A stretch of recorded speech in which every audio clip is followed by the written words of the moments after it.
Hi, இன்னைக்கு நம்ம என்ன பார்க்க போறோம்னா ஒரு சிம்பிளான மட்டன் தொக்கு தான் பார்க்க போறோம். ஓகே ஃப்ரெண்ட்ஸ், நேற்று நான் வீடியோ போட்டதுக்கு எல்லாருமே சப்போர்ட் பண்ணியிருந்தீங்க. ரொம்ப தேங்க்யூ ஃப்ரெண்ட்ஸ்.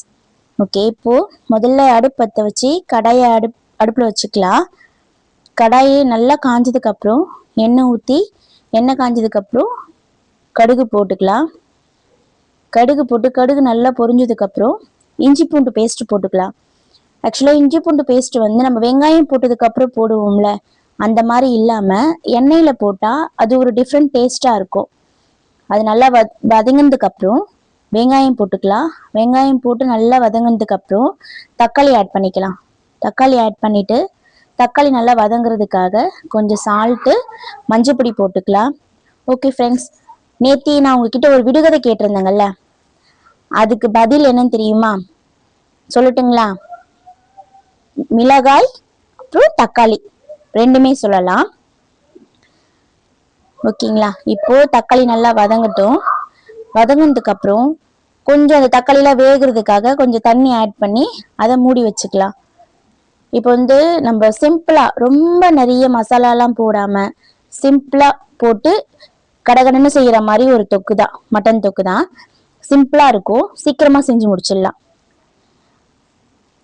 தக்காளி நல்லா வதங்கிடுச்சு. மட்டன் மசாலா போட்டு, இது குழம்பு மிளகாத்தூள், நம்ம வீட்டு சமையல் கரைச்சி வச்சிருப்போம்ல அந்த மிளகாத்தூள் தான். அது உங்களுக்கு காரத்துக்கு ஏற்ற மாதிரி போட்டுக்கோங்க. போட்டு அதையும் நல்லா கொஞ்சம் எண்ணெயில நல்லா வதக்கி விட்டீங்கன்னா அந்த கலர் கொஞ்சம் நல்லா இருக்கும் பார்க்கிறதுக்கு. இது நல்லா வதங்கினதுக்கு அப்புறம் ஆல்ரெடி நம்ம என்ன பண்ணியிருக்கோம், மட்டன் நல்லா எடுத்து வாஷ் பண்ணி தனியா எடுத்து வச்சிருக்கோம். அந்த மட்டன் அதில் அப்ளை பண்ணி போட்டுக்கலாம். அப்புறம் இன்னைக்கான விடுகதை பார்த்துடலாமா? சொல்லட்டுங்களா? முகமுண்டு கண்கள் இல்லை, கையுண்டு விரல்கள் இல்லை, ஓடிக்கொண்டே இருப்பான் ஆனால் கால்கள் இல்லை, அது என்ன? இன்னையோட விடுகதை இதுதான். இதோட ஆன்சரை நீங்க கமெண்ட் பண்ணுங்க. கரெக்டான்னு சொல்லிட்டு நாளைக்குள்ள வீடியோல நான் உங்களுக்கு சொல்றேன். ஓகே, இப்போ நம்ம மட்டன் ஆட் பண்ணிட்டோம். ஆட் பண்ணிட்டு நல்லா வதக்கி விட்டுட்டு கொஞ்சம் தேவையான அளவுக்கு மட்டும் தண்ணி ஊத்திக்கலாம். சில பேர் குக்கர்ல போட்டு கறி வேக வச்சுட்டு செய்வாங்கப்பா. ஆனா நான் அப்படி செய்ய மாட்டேன்.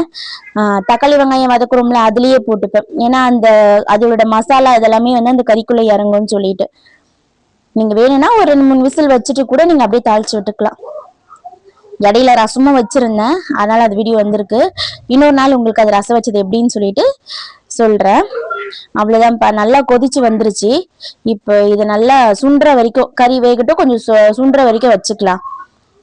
சுண்டி வந்துருச்சு, நல்லாவே சுண்டிருச்சு தண்ணி. இப்போ நம்மளுக்கு தேவையான கொத்தமல்லி மட்டும் மேல போட்டுட்டு நல்லா கிளறி விட்டுக்கலாம். அவ்வளவுதாங்க, சூப்பரா ரெடி ஆயிடுச்சு. தேங்க்யூ.